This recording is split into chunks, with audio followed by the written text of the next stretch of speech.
Hey, in this video we want to talk about another really important basic building block. This is modulations. Modulations can be a very complex issue and it can become some very advanced theory. So we're not going to get into that. Later on in some of the other vids we may get into advanced theory, but we're still kind of plunking along through this trying to get the basic concepts iterated so that you can understand these basic concepts to be able to use them.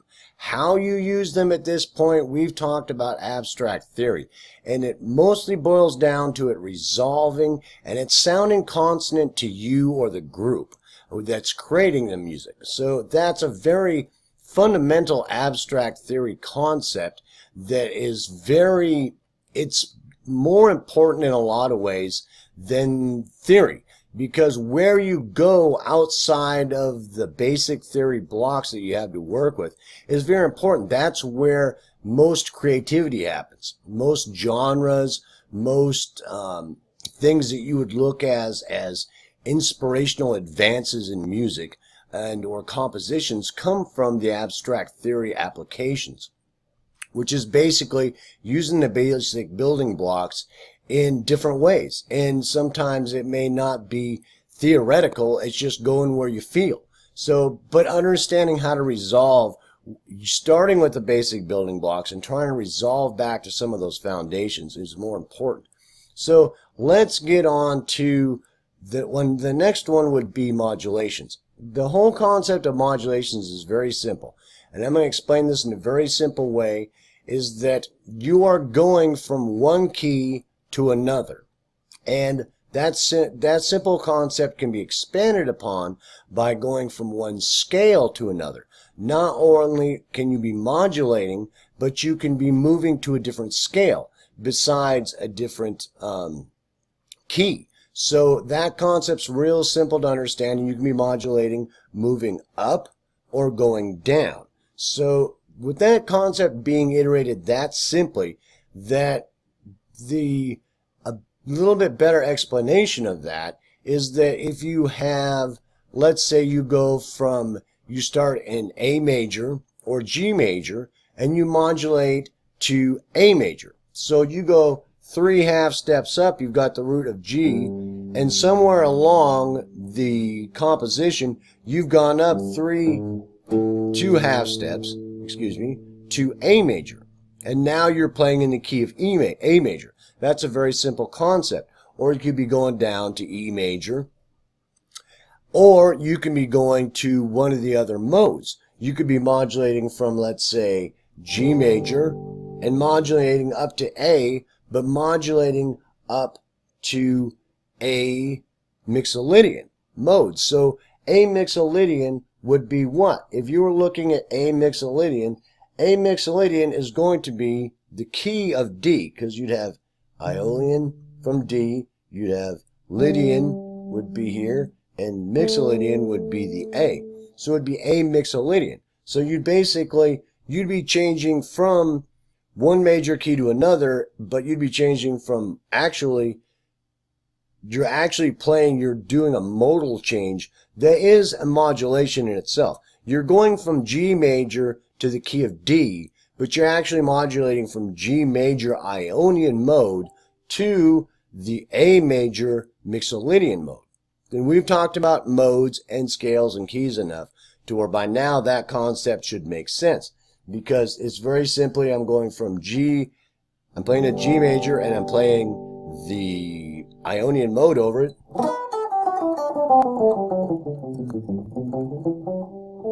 And for some reason I'm going to go to the A mixolydian mode. So then that would be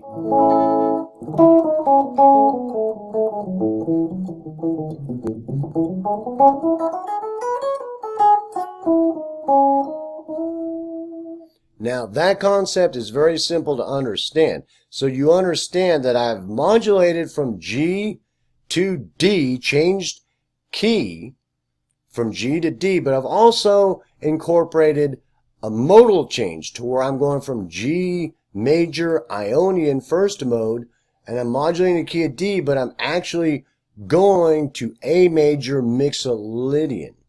Okay, so that's a very simple concept to get through your head. And I hope I stated that simply enough, because you could have just been going from G major to A major, to where it would say it would just be going to that key. But we went to A mixolydian mode in the fifth interval of the key of D in major scale. Okay, so that song concept's really simple.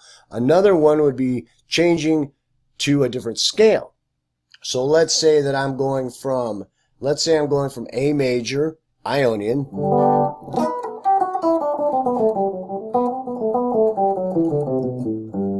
and I modulate up to A minor, A harmonic minor. So then I would be at the sixth mode of the harmonic scale that's referred to as the melodic minor. So it would be playing, I'd be playing like an A minor seventh here.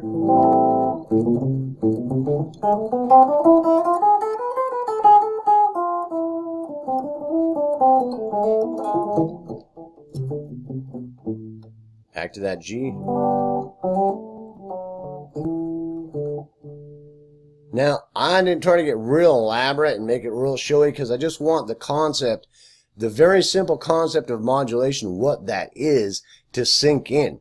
So that you can go, if you know where you're at, I could be, if I'm playing a G major, I could be playing the G major pentatonic mode at that first interval. I could be playing G major Ionian mode, G major Lydian mode, G major mixolydian mode, but that would be different keys, correct? Because you know they'd be different intervals, even though that founding major chord is the chord we're using. So I've explained modes and the basic relative major or minor chords that go on each of the intervals in the previous videos. So this modulation concept, there's one trick to it, is getting there. So this is called transitions. We'll talk about that in the next video. Is that basically what we're talking about at this point is you're modulating going from one scale to another. And when you go to the other scale, you could be going to one of the modes in that scale, or you could just be going to the first Ionian mode of the scale, or you could be going to the relative minor. You could go from A major to A minor. A minor would be the key of C, the sixth interval. The way I'm seeing it this moment, it could actually be three of the intervals, but it would be like G major to A minor. In C, the sixth interval, Aeolian.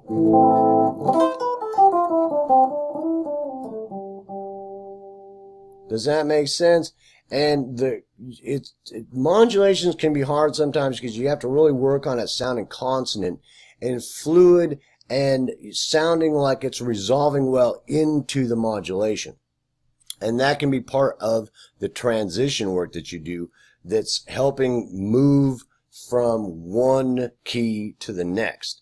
But that's the very simple concept that a modulation is. So that I don't make it real complicated so you can experiment with it. There's all kinds of rules and structures and all kinds of things. But the basic concept is just going from one key to another, or going from one scale to a different scale. Does that make sense? And like in the other video we talked about modal and scale mixtures, that you could have the same root, but the modulation is you're going from one scale to another scale, or from one key to another key, but going to a different note as the foundation, rather than it being the same note like with chordal and modal mixture. So I hope I kept that concept really simple so that you can understand the modulations. Sometimes the modulations can be very simple, like you're just vamping in G, then just modulate it to A. Now that's a transition that just got you there. Now it's a very simple explanation because you're messing around vamping in G and doing some type of progression there, and then you've got a little transition. Now you do that same vamp in A, so you're in the key A.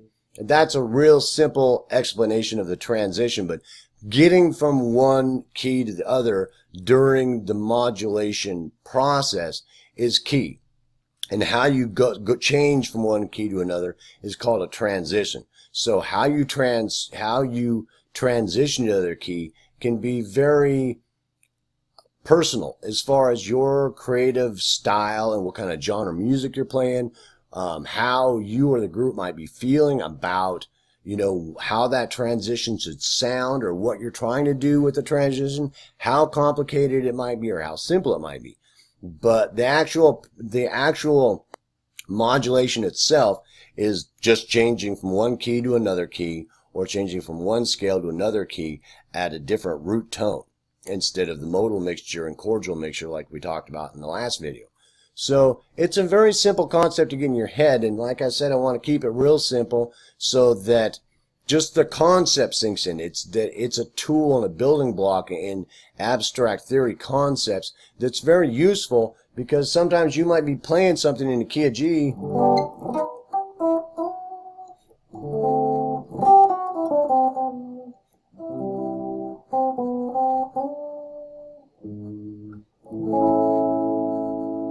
that just modulated the key A.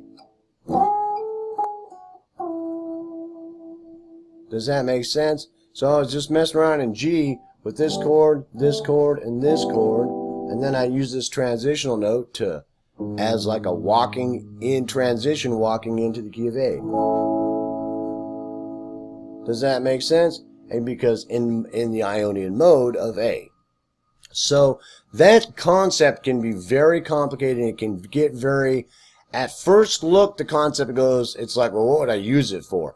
But as you start to experiment with it, and you get going around and you're playing in some key or some scale, and you want to go somewhere with it, sometimes that a modulation can be really cool. It may not sound like you are changing key as much as you would think. Sometimes it can be very subtle, and it can have a really subtle effect on the whole composition, and you can move around in a different key for a little while and then modulate back into the first key that you were working in, or the first scale you're working in, to add some type of color and texture and something that's, gives it, some difference, makes it stand out with some cool kind of effect that the compositions, it takes you somewhere else, and then you've got those same tools that we've talked about to work in that other scale or key for a little bit, and then later transition back into the scale or key that you were in to begin with, or even move somewhere else sometimes.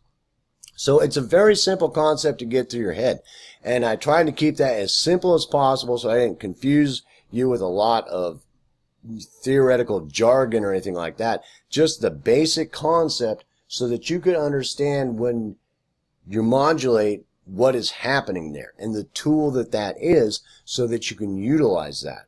And we talked about what that might be, some different concepts of utilizing that, and just what those basic fundamental building blocks that we've talked about here, that it should at least get you experimenting with it. And as you get better at using it and understand practicing with it, utilizing it, and trying to see what kind of effects it can have on your compositions and things you're working on, that it's a very useful tool, and it can add a whole lot of uniqueness to things that you're working on. Whereas you might get really stuck in a rut somewhere, to where some type of modulation to a different scale for a minute, to a different key for a minute, to a different mode of a different key for a minute, might really be something really cool that can really set your composition apart as something very unique and tasteful. And like I've said before, the forward resolve into it, the resolve out of it, can be very key, because that resolve is very important to the listener and yourself, and making it sound consonant and making it sound good, and that's an individual preference. What one person might think sounds good might not be what another person thinks sounds good, so they come up with different interpretations of what should happen there, because of the individuality, uniqueness of whatever genre they might be working in, their own personal style, technique, all kinds of things that have to do with how they really utilize music theory the way they like it, and that affects them in a positive way. So I hope that explained modulations in the most simple way so that you can understand it and add that tool to your tool belt and understand what a very useful tool it is and how simple the concept is. Peace, hope, love. I hope you enjoyed the video. I'll see you in the next video when we talk about transitions.